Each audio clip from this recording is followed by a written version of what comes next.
salah satu podcast yang sangat menarik untuk kita saksikan pada hari ini. Foramit Podcast Serius tapi seru. Saya Hilmi SK Wirangga Saya Marisa Silvia. akan menemani kalian pada podcast kali ini. Nah, di sini kita kedatangan tamu spesial nih teman-teman. Dari anak Undip ya kak? Bukan. UGM. Bukan, itu kakak-kakak kesehatan yang kece banget. Baik, jadi bintang tamu kita pada hari ini merupakan mahasiswa keren dan berprestasi. Dan kami ucapkan terima kasih kepada tiga narasumber yang sudah berkenan pada podcast kali ini.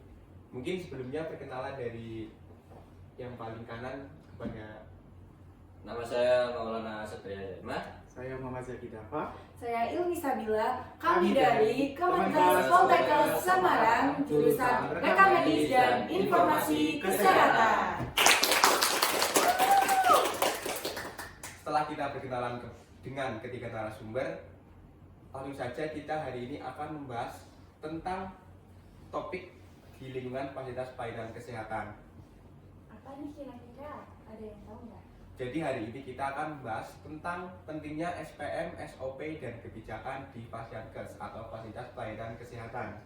Nah, kalian tahu nggak sih apa itu SPM sama SPO? Kalau kalian belum tahu, simak penjelasan dari kakak-kakak kesehatan yang kece ini. Jadi saya akan menjelaskan apa yang dimaksud SPM.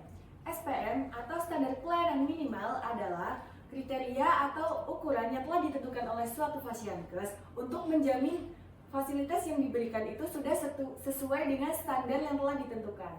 Selain SPM ada juga SPO, yaitu serangkaian instruksi tertulis mengenai proses penyelenggaraan administrasi pemerintahan.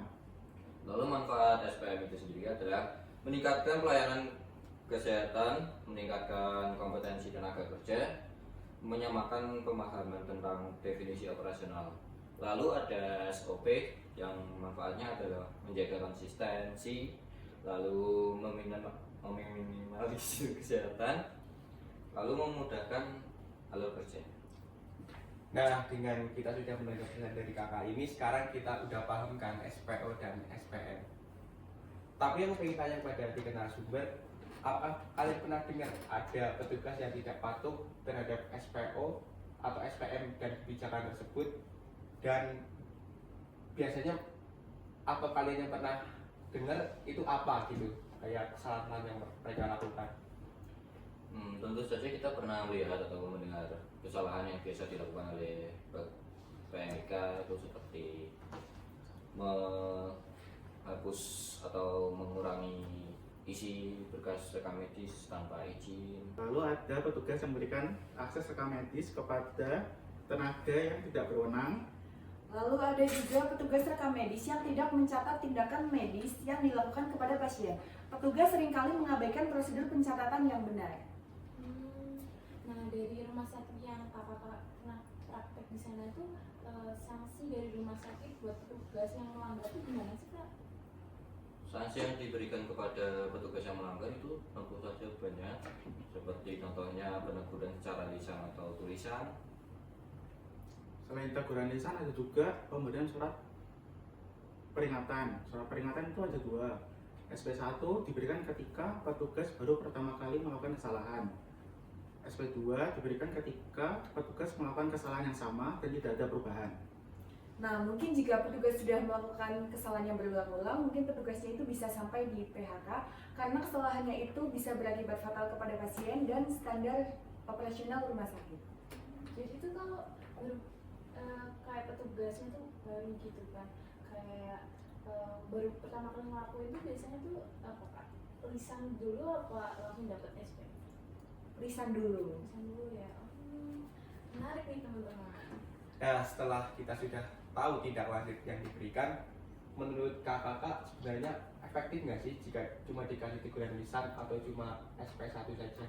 Kalau menurut saya sepertinya kurang efektif ya. Selain dikasih teguran lisan dan SP, harus ada program pembinaan seperti pelatihan terhadap SOP supaya petugas tersebut ada taat terhadap standar operasi rumah sakit. Nah, ternyata tuh SPO sama SPM tuh penting banget ya buat berdirinya suatu fasyankes. selain penting dan sudah wajib kan mungkin ya di rumah sakit, mungkin ada beberapa manfaat jika RS ada SPO dan SPM. Mungkin manfaat yang pertama yaitu menjaga keselamatan pasien, yang kedua meningkatkan pelayanan atau mutu, yang ketiga menghindari tuntunan malpraktik. Kayak bisa buat meningkatkan akreditasi rumah sakit gitu juga. Betul. Nggak kerasa ya udah di penghujung waktu.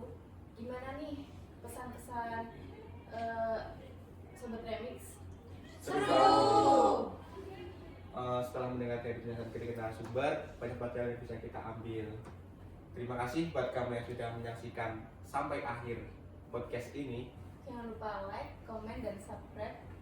Dan sampai ketemu di episode selanjutnya. Foramik Podcast. Serius tapi seru!